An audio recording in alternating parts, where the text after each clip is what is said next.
Welcome to my channel. हम लोग electricity के रिवीजन के अगले लेक्चर पे हैं और पिछले लेक्चर में हमने क्या देखा था, ओम्स लॉ तक की चीजें डिस्कस कर ली थी, है ना। ओम्स लॉ हमने दो ओम्स लॉ बताए थे, मतलब ओम्स लॉ के अंतर्गत दो फॉर्मूले बताए थे, जिसमें पहला फॉर्मूला था I is equals to G into V, है ना। जहाँ पे जी क्या था, जी को हम कहते थे प्रवाहकत्व या कंडक्टेंस।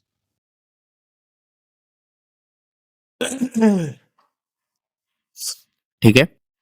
अब ये जो कंडक्टेंस है, ये ऐसी प्रॉपर्टी होती है किसी मैटर की जिसके आधार पे वो अपने अंदर से करंट को आसानी से फ्लो होने दे, है ना।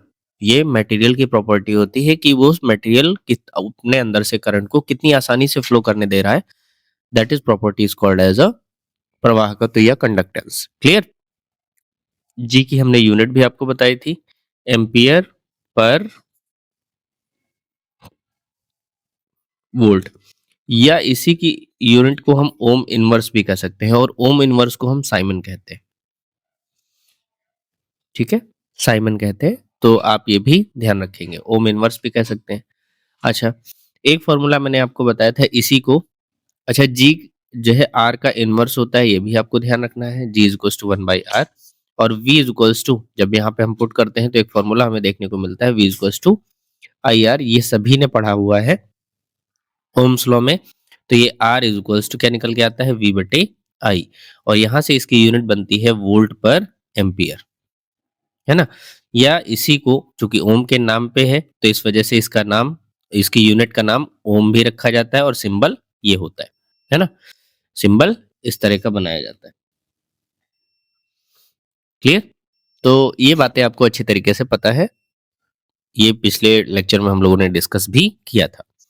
अब यहाँ पे ओम्स लॉ में हमने जो बात की थी, हमने कहा था, अगर आपको स्टेटमेंट याद हो तो ओम्स लॉ में मैंने कहा था कि ओम्स लॉ तभी वैलिड है, जैसे एक क्वेश्चन ये भी आ जाता है कि ओम्स लॉ वैलिड किसके लिए है। Ohm's law is valid only for conductors. Conductor मतलब चालकों के लिए, है ना। यानी ओम्स लॉ किसके लिए लागू होता है, या ओम का नियम किसके लिए लागू होगा, तो सिर्फ चालकों के लिए लागू होगा, ये ध्यान रखना है। ना तो ये कुचालक के लिए लागू होता है, ना अर्धचालक के लिए लागू होता है, सिर्फ और सिर्फ किसके लिए लागू होता है, चालकों के लिए। तो ये भी अब बात को आपको ध्यान रखना है, क्योंकि इस तरह का बहुविकल्पी प्रश्न आपको बन सकता है कि ओम्स लॉ किन पे लागू होगा, तो Ohm's law is valid only for conductor, यानी चालकों के लिए ही वैलिड होता है। क्यों ऐसा होता है, क्योंकि चालकों के लिए जो फिजिकल कंडीशंस हैं उनको हम कांस्टेंट रख के रेजिस्टेंस को कांस्टेंट कर सकते हैं, है ना। हमने आपको बताया था I is directly proportional to V, या इसको आप ऐसे भी लिखो V is directly proportional to I। तो V is directly proportional to I अगर आप लिख रहे हो और कह रहे हो कि फिजिकल कंडीशंस सारी क्या रहनी चाहिए, कांस्टेंट रहनी चाहिए, ना बदले, अपरिवर्तित रहे। भौतिक अवस्थाएं अगर अपरिवर्तित रहे, इसका मतलब है कि आप यहाँ पे प्रोपोर्शनैलिटी जब हटाओगे तो एक कांस्टेंट निकलेगा, आई आर। तो यहाँ पे जो आर निकलता है ये कांस्टेंट होता है, लेकिन ये कांस्टेंट तभी होगा जब हमारी फिजिकल कंडीशंस क्या रहे, कांस्टेंट रहे। फिजिकल कंडीशंस क्या रहे, कांस्टेंट रहे। अगर फिजिकल कंडीशंस बदली तो ये आर का मान भी बदल जाएगा, यानी ये फिर कांस्टेंट नहीं रहेगा। सीधा तौर पे मतलब ये है ना। वो भौतिक अवस्थाएं जिनको हम अपरिवर्तित रख रहे थे, अगर वो उनमें से कोई भी चेंज हुआ तो यहाँ पे आर जो कांस्टेंट लिख रहे हैं वो कांस्टेंट नहीं रह जाएगा, वो बदलेगा। ये हमारे कहने का मतलब है। ठीक है। तो यही अब हमें पढ़ना है कि आर जो है भौतिक अवस्थाओं को अगर हम परिवर्तित करें तो आर का मान किस प्रकार बदलता है, इस चीज को हमें सीखना है रेजिस्टेंस डिपेंडेंसी में, यानी प्रतिरोध का मान किन किन बातों पर निर्भर करता है, ये चीज हमें सीखनी है। भौतिक अवस्थाएं क्या क्या है, जैसे लंबाई, क्षेत्रफल, है ना, ये सारी चीजें।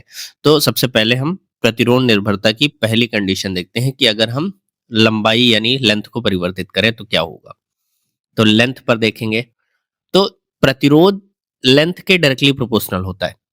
प्रतिरोध जो है लेंथ के डायरेक्टली प्रोपोर्शनल होता है, यानी अगर किसी वायर का, किसी तार का प्रतिरोध आप किसी तार की लंबाई अगर आप बढ़ाते हो तो प्रतिरोध का मान भी बढ़ेगा, उसी अनुपात में बढ़ेगा जिस अनुपात में लंबाई आप बढ़ा रहे हो।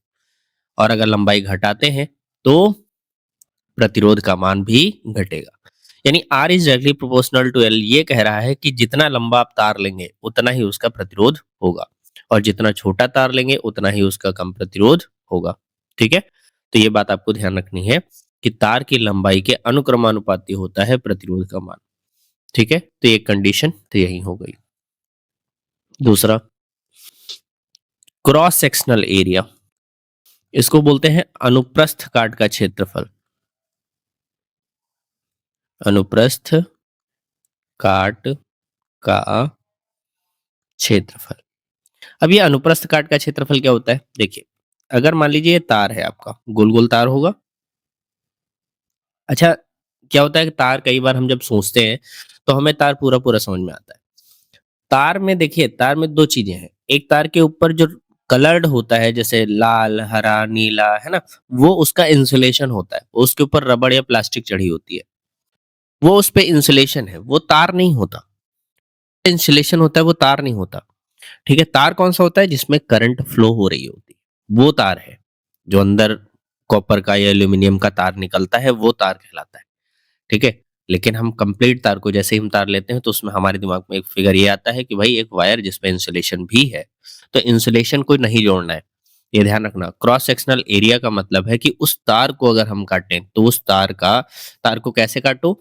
तार को आप सामने से बिल्कुल देखो, और उसको जो भी एक क्षेत्रफल, अगर आप इधर आंख लगा के देखोगे, तो इधर आंख लगा के देखोगे तो सामने से आपको जो क्षेत्रफल दिखेगा वो होता है अनुप्रस्थ काट का क्षेत्रफल। ठीक है, तो वो अनुप्रस्थ काट का क्षेत्रफल कैसा होगा? प्रतिरोध का मान अनुप्रस्थ काट के क्षेत्रफल के इनवर्सली प्रोपोर्शनल होता है, व्युत्क्रमानुपाती होता है। कैसा होता है? व्युत्क्रमानुपाती। यानी जितना ज्यादा मोटा क्षेत्रफल होगा, यानी जितना ज्यादा मोटा तार होगा, तार, फिर से वही बात ध्यान रखना है, तार का मतलब ये नहीं है कि उसके ऊपर रबड़ कितनी मोटी लगी है। तार का मतलब ये है कि अंदर वायर जिसमें करंट फ्लो होनी है, उसका वो कितना मोटा है। तो जितना मोटा तार होगा उतना ही उसका कम क्षेत्रफल होगा। यानी क्षेत्रफल बढ़ाओगे तो तार का प्रतिरोध कम होगा, और क्षेत्रफल घटाओगे तो तार का प्रतिरोध बढ़ेगा। ठीक है, इन दोनों बातों को ध्यान रखनी है। लेंथ पे डायरेक्टली प्रोपोर्शनल और क्रॉस सेक्शनल एरिया के इनवर्सली प्रोपोर्शनल होता है। यहाँ से अगर इन दोनों को हम मर्ज करें, एक ही में एक साथ लिखें, तो क्या लिख पाएंगे? R is directly proportional to L by A. R is directly proportional to L by A. ठीक है, तो ये आर जो है डायरेक्टली प्रोपोर्शनल है एल बाई ए के। तो इसका मतलब है यहां से अगर हम एक प्रोपोर्शनैलिटी हटाएं या अनुक्रमानुपाती का चिन्ह हटाएं तो एक कांस्टेंट निकल के आता है रो। ध्यान दीजिएगा, सिंबल्स के नाम जरूर आपको याद होने चाहिए। इसको क्या बोलते हैं? रो। ठीक है, और ये रो क्या कहलाता है? ये कहलाता है स्पेसिफिक रेजिस्टेंस।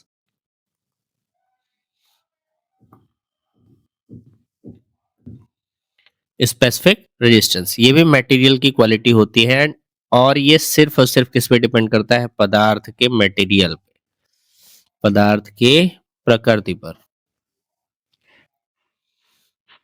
यानी अगर कोई कॉपर का वायर है तो जितने भी कॉपर के वायर होंगे उन सब के लिए रो का मान सेम रहेगा। चाहे उसकी लेंथ बदल लो, चाहे उसका क्षेत्रफल बदल लो, चाहे मोटा वायर हो, चाहे पतला वायर हो, चाहे लंबा हो, चाहे छोटा हो, सबके लिए रो का मान सेम रहेगा। रो का मान केवल और केवल कब बदलेगा? जब हम मटेरियल बदल देंगे। रो का मान कब बदलेगा? केवल और केवल जब मटेरियल बदलेगा तभी रो का मान बदलेगा, अदरवाइज रो का मान नहीं बदलेगा। रो का मान only is only depend upon the nature of the material. Clear? तो ये बात आपको ध्यान रखनी है। जैसे अगर कई बार क्वेश्चन में पूछ लेता है कंफ्यूज करने के लिए, एक ही एक 10 मीटर का वायर है, एक 5 मीटर का वायर है, दोनों वायर कॉपर के हैं, तो दोनों का स्पेसिफिक रेजिस्टेंस किसका ज्यादा होगा? ऑप्शन दे देगा। पहला ऑप्शन है कि भाई 10 मीटर वाले का, दूसरा ऑप्शन है 5 मीटर वाले का, तीसरा ऑप्शन है दोनों का समान रहेगा, चौथा ऑप्शन इनमें से कोई नहीं। तो ध्यान रखिएगा, रेजिस्टेंस अलग चीज है और स्पेसिफिक रेजिस्टेंस अलग चीज है। प्रतिरोध अलग चीज है और स्पेसिफिक रेजिस्टेंस अलग चीज है। दोनों का मान, स्पेसिफिक रेजिस्टेंस जो होता है यानी विशिष्ट, इसको बोलेंगे हिंदी में विशिष्ट प्रतिरोध। विशिष्ट प्रतिरोध या इसका एक और नाम होता है प्रतिरोधकता, है ना? तो विशिष्ट प्रतिरोध या प्रतिरोधकता केवल और केवल किस पे डिपेंड करती है? पदार्थ की प्रकृति पर। अगर पदार्थ चेंज करोगे तभी वो बदलेगा, अदरवाइज 10 मीटर 5 मीटर से कोई फर्क उसको नहीं पड़ेगा। लेकिन प्रतिरोध का मान, दो बातें हैं, एक विशिष्ट प्रतिरोध है और एक प्रतिरोध है। तो सिर्फ प्रतिरोध का मान लेंथ पे भी डिपेंड करेगा, क्रॉस सेक्शनल एरिया पे भी डिपेंड करेगा, लेकिन विशिष्ट प्रतिरोध का मान केवल और केवल पदार्थ की प्रकृति पर डिपेंड करेगा। ठीक है, तो ये बातें आपको ध्यान रहनी चाहिए। कहने का मतलब ये है कि विशिष्ट प्रतिरोध केवल और केवल पदार्थ की प्रकृति पर निर्भर करता है, बाकी किसी फैक्टर पर डिपेंड नहीं करेगा। ठीक है, तो यहां से अगर हम रो का फॉर्मूला निकालें तो rho is equals to A को उधर मल्टीप्लाई कर दो, R into A by L. मात्रक निकालें तो आर का मात्रक क्या होगा? ओम।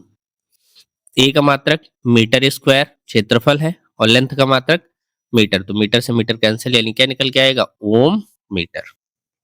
तो रो का मात्रक अगर हम बात करें तो ओम मीटर होता है, ये भी आपको ध्यान रखना है। विशिष्ट प्रतिरोध का क्या मात्रक होता है? ओम मीटर। क्लियर? क्लियर हो गया? ठीक है। और चौथा बात, तो देखिए तीसरी बात तो यहाँ पे आ गई, प्रतिरोध किन किन बातों पर निर्भर किया? लेंथ पे निर्भर किया, क्रॉस सेक्शनल एरिया पे भी निर्भर किया, क्रॉस सेक्शनल एरिया पे भी निर्भर किया। तीसरी बात किस पे निर्भर किया? पदार्थ की प्रकृति पर। प्रतिरोध भी निर्भर कर रहा है और विशिष्ट प्रतिरोध भी निर्भर कर रहा है। ठीक है, चौथी बात तापमान पर, यानी टेम्परेचर पर। तो टेम्परेचर पे कैसे निर्भर करता है? टेम्परेचर पे देखिए कैसे निर्भर करता है। तो अगर टेम्परेचर के लिए हम बात करें, सबसे पहले चालक के लिए, चालक के लिए बात करें तो चालक के लिए अगर हम कहेंगे तो जो टेम्परेचर कोफिशिएंट है, यानी तापमान गुणांक, तापमान गुणांक यानी अल्फा, वो कैसा होता है? पॉजिटिव होता है। ये क्या है? देखिए एक फॉर्मूला लिखता हूं, इस बात को समझिए। R T is equals to R not 1 plus alpha T.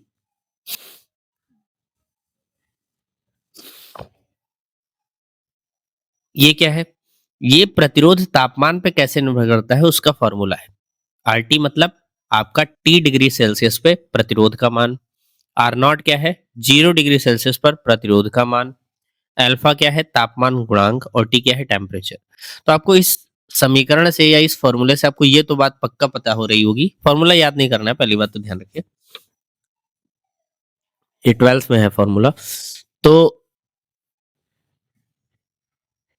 आपको क्या ध्यान रखना है कि प्रतिरोध का मान तापमान पे कैसे निर्भर कर रहा है, ये फॉर्मूला ये बता रहा है ना?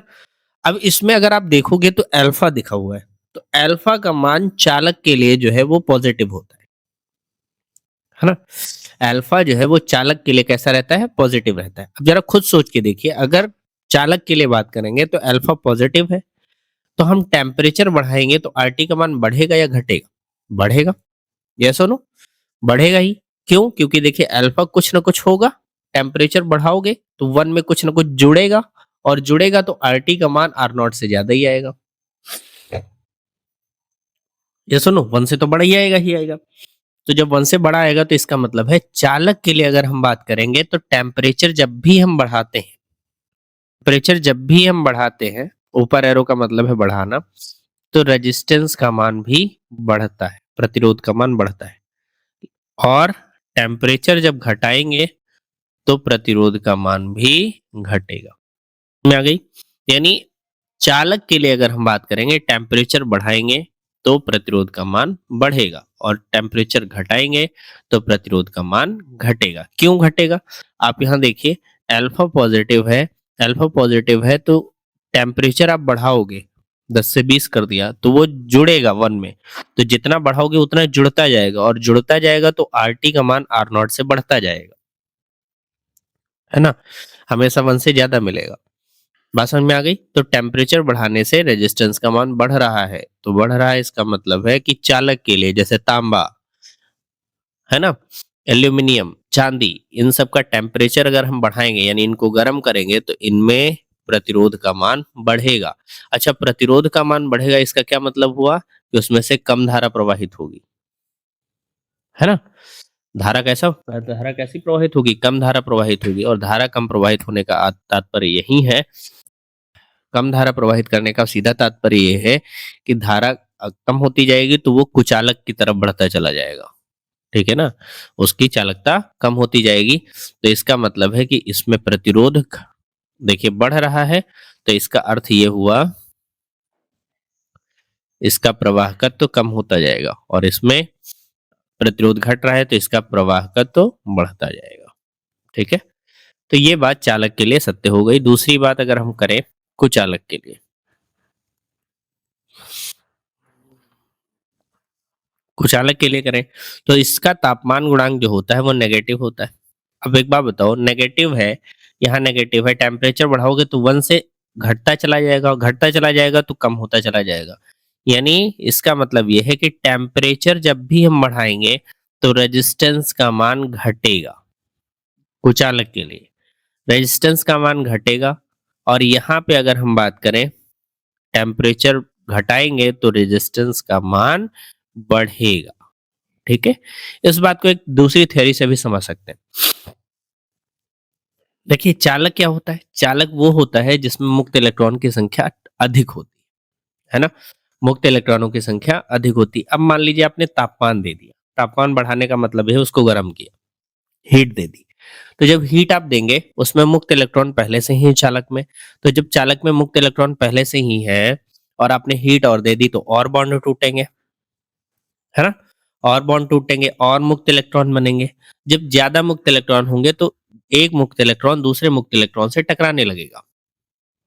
यस सुनो, तो एक मुक्त इलेक्ट्रॉन दूसरे मुक्त इलेक्ट्रॉन से टकराने लगेगा और वो टकराए हुए इलेक्ट्रॉन अपनी एनर्जी को लॉस करते रहेंगे और इधर उधर रैंडम मूवमेंट करते रहेंगे, है ना? कोलिजन करते रहेंगे क्योंकि पहले से ही इतने मुक्त इलेक्ट्रॉन हैं और उसमें आपने और भी हीट दे करके मुक्त इलेक्ट्रॉन कम ज्यादा कर दिए, तो ज्यादा करने की वजह से आपस में कोलिजन स्टार्ट हो जाएगा, यानी टकराव स्टार्ट हो जाएगा और जब टकराव स्टार्ट होगा तो वो अपनी एनर्जी को लॉस करते रहेंगे और एक दूसरे को खत्म करते रहेंगे, न्यूट्रलाइज करते रहेंगे। बात समझ में आ गई? तो इसीलिए तापमान बढ़ाने पे उसकी चालकता क्या हो जाती है? घट जाती है। ठीक है ना? चालकता घट जाती है, यूं कह लीजिए प्रतिरोध बढ़ जाता है क्योंकि अब मुक्त इलेक्ट्रॉन पहले जितने नहीं रहे, जितने पहले थे। आपने तापमान बढ़ाया, मुक्त इलेक्ट्रॉन बढ़े तो, लेकिन उन्होंने एक दूसरे को टकरा के झगड़ा झंझट करके, भाई नुकसान तो सभी को होता है। आपके ही घर में अगर झगड़ा झंझट होता है तो नुकसान होता है कि नहीं होता? तो बिल्कुल वैसे ही यहाँ पे भी बात है कि ज्यादा लोग हो गए यानी ज्यादा फ्री इलेक्ट्रॉन्स हो गए तो आपस में कॉलिजन होने लगा, झगड़ा झंझट होने लग गया और झगड़ा होने की वजह से वो एक दूसरे को डिस्ट्रॉय करने लग गए, खत्म करने लग गए। ठीक है? जबकि कुचालक की अगर हम बात करें तो कुचालक में नॉर्मल कंडीशन में बहुत कम मुक्त इलेक्ट्रॉन होते हैं। तो जब आपने हीट किया, टेम्परेचर बढ़ाया, तापमान बढ़ाया तो हीट दिया और हीट देने की वजह से उसमें बॉन्ड टूटे। क्योंकि पहले इलेक्ट्रॉन कम थे, अब आप बॉन्ड तोड़ रहे हो हीट दे करके, तो मुक्त इलेक्ट्रॉन बनेंगे। तो पहले से अब मुक्त इलेक्ट्रॉन ज्यादा हो जाएंगे। यहाँ कोलिजन उतना नहीं होगा। क्यों नहीं होगा? क्योंकि पहले मुक्त इलेक्ट्रॉन नहीं थे।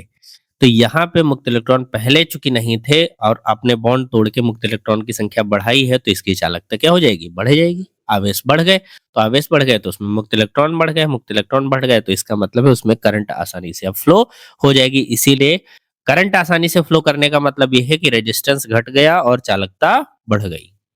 क्लियर हो गया? तो ये 4 फैक्टर पे आपका रेजिस्टेंस डिपेंड करता है। पहला लंबाई, दूसरा क्रॉस सेक्शनल एरिया, तीसरा पदार्थ का मटेरियल और चौथा तापमान। ठीक है? तो इन चारों फैक्टर्स को आपको याद रखना है। चलिए एक शब्द और है चालकता, उसकी भी बात कर लेते हैं। तो चालकता जो होती है, शब्द और है चालकता। चालकता को डिफाइन कर लेते हैं। तो चालकता जो है वो प्रतिरोधकता का इनवर्स होती है। इसी को विशिष्ट चालकता भी कहते हैं, है ना? या सिर्फ चालकता भी नाम दे देते हैं। और इसे किससे लिखते हैं? सिग्मा से। इसको बोलते हैं सिग्मा।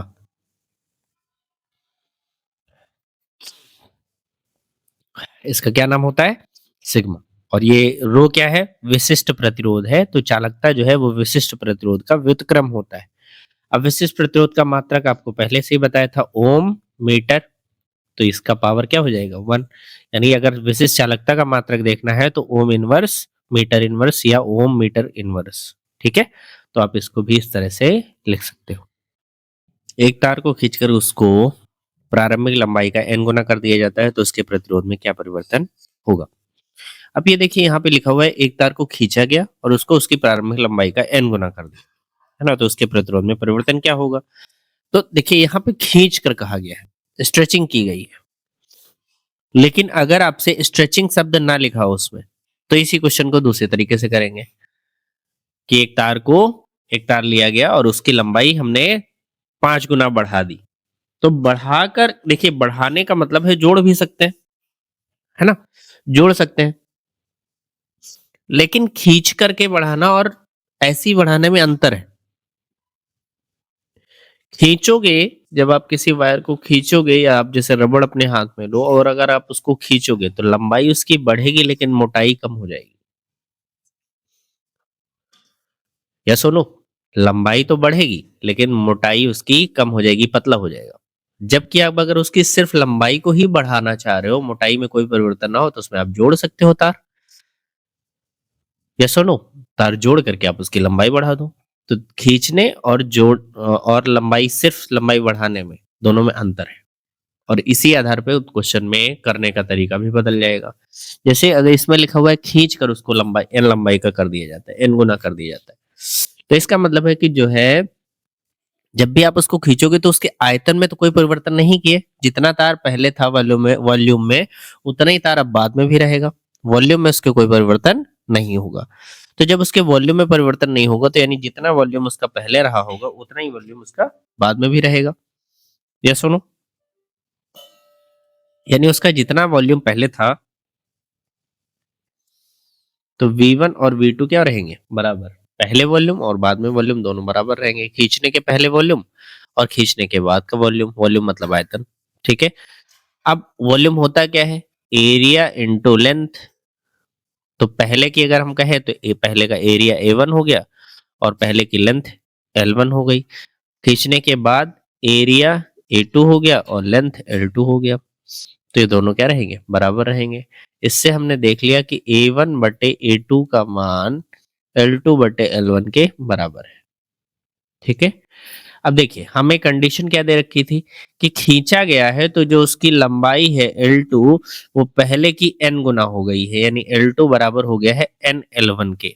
आप यहाँ पे पुट कर दो, तो पुट करोगे तो A1 बटे A2 is equals to L2 कितना हो गया, n L1 हो गया है और L1 तो L1 है ही है, यानी A1 बटे A2 का मान कितना आया, n आया।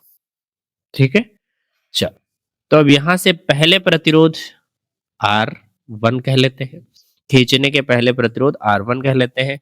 तो rho into L1 divide by A1, rho में काहे नहीं लगाया, क्योंकि मटेरियल खींचने पे मटेरियल बदलेगा भला, मटेरियल तो नहीं बदलेगा, तो जब मटेरियल नहीं बदलेगा तो रो का मान भी नहीं बदलेगा, तो उसमें 1 और 2 लिखने की जरूरत नहीं होगी।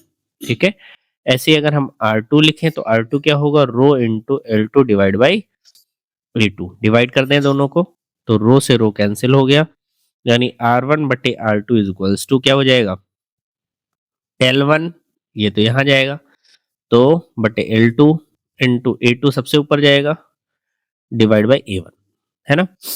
L1 L1 ही था, L2 कितना था भाई, L2 था n L1 into A1 by A2 का मान n है और A2 बाई A1 का मान कितना हो जाएगा 1 बाई n, यहाँ से कैंसिल हो गया।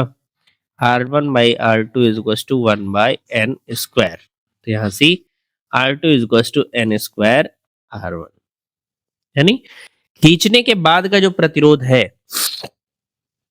खींचने के बाद का जो प्रतिरोध है वो पहले के प्रतिरोध का n स्क्वायर गुना हो जाएगा। कितना हो जाएगा, n स्क्वायर गुना। ठीक है, यानी पहले अगर आपने 2 गुना कर दिया है तार की लंबाई तो प्रतिरोध जो है वो 4 गुना हो जाएगा। ठीक है, तो ये बात आपको ध्यान रखनी है। खींच कर कैसे खींच करके जब भी परिवर्तित करेंगे तो इस तरह से आएगा। अगर मान लीजिए आपने सिर्फ लंबाई बढ़ाई है, खींचा नहीं है, आपने सिर्फ लंबाई बढ़ाई है। तब तो आपने पढ़ा ही है प्रतिरोध जो है लंबाई के अनुक्रमानुपाती होता है। तो जितना गुना, मान लीजिए 4 गुना कर दिया आपने लंबाई, तो आपका प्रतिरोध भी कितने गुना हो जाएगा? 4 गुना हो जाएगा। लेकिन खींच करके अगर 4 गुना करेंगे तो 16 गुना हो जाएगा। ठीक है? जब आप खींचेंगे तो n स्क्वायर गुना हो जाएगा प्रतिरोध उसका, और अगर आपने खींचा नहीं है, ऐसे ही लंबाई बढ़ाई है, तो ऐसे ही लंबाई बढ़ाएंगे तो सीधा सीधा n गुना ही हो जाएगा। तो ये बात आपको ध्यान रखनी होगी। इस तरह के क्वेश्चंस आपसे पूछ लिए जाते हैं। ठीक है, चलिए प्रतिरोध के लिए सीरीज और पैरेलल कॉम्बिनेशन देख लेंगे क्या होता है। तो सीरीज, पहले श्रेणी क्रम समझिए, देखिए क्या होता है। अब देखिए श्रेणी क्रम क्या होता है। श्रेणी क्रम में आपको बस ये ध्यान रखना है कि जब तक तार एक ही रहता है तब तक श्रेणी क्रम रहता है, और जैसे ही तार बदलते हैं तब वो समांतर क्रम बन जाता है। ठीक है, आपको ये ध्यान रखना है, जैसे ही तार बदलेगा वैसे ही एक से ज्यादा तार हो गए तो वो सारे तार समांतर क्रम में चले जाएंगे, और जब तक तार एक जैसा रहेगा तब तक वो श्रेणी क्रम में रहता है। ठीक है, तो इस वे में अगर आप याद रखेंगे तो आपको ज्यादा चीजें क्लियर हो पाएंगी। ठीक है, जैसे एक सर्किट बनाता हूं तो आपको ज्यादा समझ में आ जाएगा। हमेशा आपको चलना कहाँ से होगा? हमेशा आपको पॉजिटिव टर्मिनल से चलना होगा, यानी प्लस से चलना होगा। एक तरफ से चलिए, चाहे आप नेगेटिव चलिए चाहे पॉजिटिव चलिए। अब मान लीजिए इधर से आपने चलना स्टार्ट किया तो यहां तक आए, ये सब श्रेणी क्रम में है। ये सब किस क्रम में है? श्रेणी क्रम में। जैसे लेकिन यहाँ पे पहुंचे, इस ज्वाइंट पे पहुंचे, तो इस ज्वाइंट पे पहुंचने के बाद आपको क्या दिख रहा है? एक रास्ता तो ये है, एक रास्ता ये है। पहले एक ही रास्ता था तो श्रेणी क्रम था, एक ही तार था ना, तो श्रेणी क्रम था। अब यहाँ रास्ते दो हो गए, तो एक रास्ता ये देखिए यहाँ तक आया है, और दूसरा रास्ता ये देखिए यहाँ तक आया है। ये दोनों रास्ते और फिर यहाँ पे आके जुड़ गए हैं, तो ये दोनों रास्ते समांतर क्रम में हैं। जब भी रास्ता बदलेगा, एक से ज्यादा रास्ता हो जाएंगे, तो वो सारे रास्ते किसमें बनेंगे? समांतर क्रम में। फिर यहाँ पे जुड़ गए तो यानी ये दोनों समांतर में बन गए। उसके बाद फिर से क्या हो गया? श्रेणी क्रम हो गया। ठीक है, तो इस तरीके से पहचानना सीखेंगे कि कौन सा श्रेणी क्रम में है और कौन सा समांतर क्रम में है। जब तक तार समान रहेगा, यानी एक ही तार रहेगा, तब तक श्रेणी क्रम चलेगा, और जैसे ही तार विभक्त हुए, एक से ज्यादा तार में विभक्त हो गए, तो वो समांतर क्रम कहलाएगा। ठीक है, अब श्रेणी क्रम में जो रेजिस्टेंस का फॉर्मूला होता है, R इज इक्वल्स टू,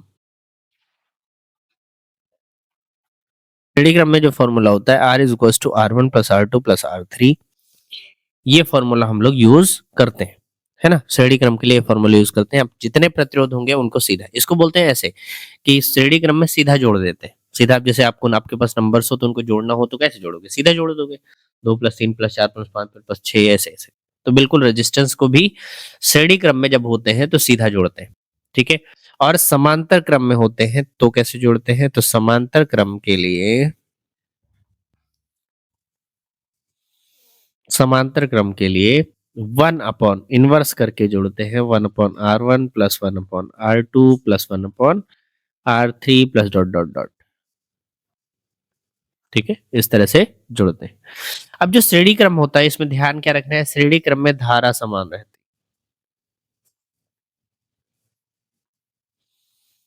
श्रेणी क्रम में धारा समान रहती है। क्यों समान रहती है? क्योंकि यहां से देखिए जो भी धारा चलेगी, उस धारा एक ही तार होगा। श्रेणी क्रम में धारा क्यों समान रहती है? क्योंकि तार एक ही रहता है, तो धारा कहीं बटनी है ही नहीं।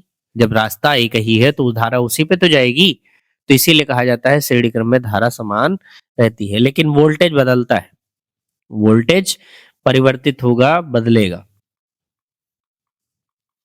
ठीक है, जबकि समांतर क्रम में वोल्टेज समान रहता है ना, विभवांतर समान रहता है। विभवांतर समान रहता है, और धारा बदलती है। क्यों? क्योंकि रास्ते एक से ज्यादा हो जाते हैं, तो कुछ धारा एक रास्ते में, कुछ धारा दूसरे रास्ते में जाती है, तो धारा बदलती है, धारा बदल जाती है। ठीक है, तो श्रेणी क्रम में धारा समान रहती है, जबकि समांतर क्रम में धारा बदलती है। श्रेणी क्रम में विभवांतर बदलता है, जबकि समांतर क्रम में विभवांतर समान रहता है। तो ये भी आपको ध्यान रखना है कि किस क्रम में क्या समान रहता है, क्योंकि ये सारी बातें सर्किट में जब हम क्वेश्चन सॉल्व करेंगे तो उसमें बहुत हेल्प करने वाली है। ठीक है, एक बात और ध्यान रखना है कि किन्हीं भी प्रतिरोधों का जो अधिकतम मान है वो श्रेणी क्रम में आता है। किसमें आता है? यानी प्रतिरोधों के संयोजन का जो अधिकतम मान है, अगर आपसे कहे मान लीजिए 4 प्रतिरोध दे रखे और आपसे कहे इनका अधिकतम मान निकालो, तो इसका मतलब है आपको श्रेणी क्रम में निकालना पड़ेगा। तो प्रतिरोधों के संयोजन का जो अधिकतम मान है कहाँ निकलता है? श्रेणी क्रम में। ठीक है, श्रेणी क्रम में। जबकि निम्नतम मान कब निकलता है? वो समांतर क्रम में। ये क्वेश्चन है हमारे पास, लिखा हुआ है दो प्रतिरोधों के संयोजन का जो अधिकतम मान है वो 25 है और निम्नतम मान क्या है? 4 है। तो प्रतिरोध के मान ज्ञात करो। तो दो प्रतिरोध है, हम मान लेते हैं दोनों प्रतिरोध का मान R1 और R2। ठीक है, अब इनका अधिकतम मान कब होगा? अधिकतम मान इनका होगा श्रेणी क्रम में। तो श्रेणी क्रम में मतलब R1, और श्रेणी क्रम में जोड़ते कैसे हैं? सीधा जोड़ते हैं। तो R1 प्लस R2 अधिकतम मान होगा इनका श्रेणी क्रम में। क्यों लिखा है ऐसे? क्योंकि R1 और R2 का अधिकतम मान श्रेणी क्रम में होगा, और श्रेणी क्रम में कैसे जोड़ते हैं? डायरेक्ट जोड़ देते हैं R1 प्लस R2 करके। तो यानी R1 प्लस R2 का मान कितना दिया है? 25 दिया है। ठीक है, और निम्नतम मान कैसे निकालते हैं? निम्नतम मान निकालते हैं 1 अपॉन R करके। यस और नो? यस और नो? तो निम्नतम मान कैसे निकालते हैं? 1 upon R1 plus 1 upon R2। और ये कैसे निकालते हैं? 4। ये मान कितना है? 4 के बराबर है, निम्नतम मान 4 है। तो इसका मतलब इसको एलसीएम ले लिया जाए, तो यानी R1 plus R2 divide by R1 R2। यहाँ पे 1/4 लिखेंगे, क्योंकि उल्टा करके लिखा जाता है ना, उल्टा करके लिखा जाता है, 1 अपॉन R करके लिखा जाता है। 1 upon R is equals to 1 upon R1 plus 1 upon R2 ऐसे करके लिखा जाता है। तो ये इसका टोटल मान होता है, निम्नतम मान, तो 1/4 करके लिखेंगे, is equals to 1/4। R1 plus R2 कितना है? 25 है। तो 25 divide by R1 into R2 is equals to 1/4। Cross multiply कर लो, तो R1 into R2 is equals to 100। और देखिए पहली इक्वेशन क्या थी? ये पहली इक्वेशन है और ये हमारी दूसरी इक्वेशन है। R1 plus R2 is equals to 25। अब इन दोनों को सॉल्व करना है, तो चाहो तो क्वाड्रेटिक बना लो। R2 इज इक्वल्स टू क्या हो जाएगा? 25 माइनस R1 रख दो यहाँ पे। तो R1 इंटू R2 की जगह 25 minus R1 is equals to 100। तो 25 R1 minus R1 square is equals to 100। इधर ले आओ, कहाँ से? R1 square minus 25 R1 plus 100 is equals to 0। Factor ढूंढोगे तो 20 और 5 निकलेंगे। यानी R1 square minus 20 R1 minus 5 R1 plus 100 is equals to 0। यानी R1 ब्रैकेट में R1 minus 20 plus minus 5 R1 minus 20 is equals to 0। यहाँ से R1 इज इक्वल्स टू 5 और R1 इज इक्वल्स टू, ठीक है। तो यहाँ तक आपको R1 का मान आ चुका है, तो R1 का मान आप पुट कर लीजिए, तो R2 का मान आ जाएगा। तो कहने का मतलब ही यही है कि संयोजन का जो अधिकतम मान है वो श्रेणी क्रम में निकलेगा और निम्नतम मान कहाँ निकलेगा? समांतर क्रम में निकलेगा। तो ये बात आपको ध्यान रखनी होगी। चलिए इस वीडियो में इतना ही छोड़ते हैं, मिलते हैं नेक्स्ट वीडियो में, तब तक के लिए नमस्कार।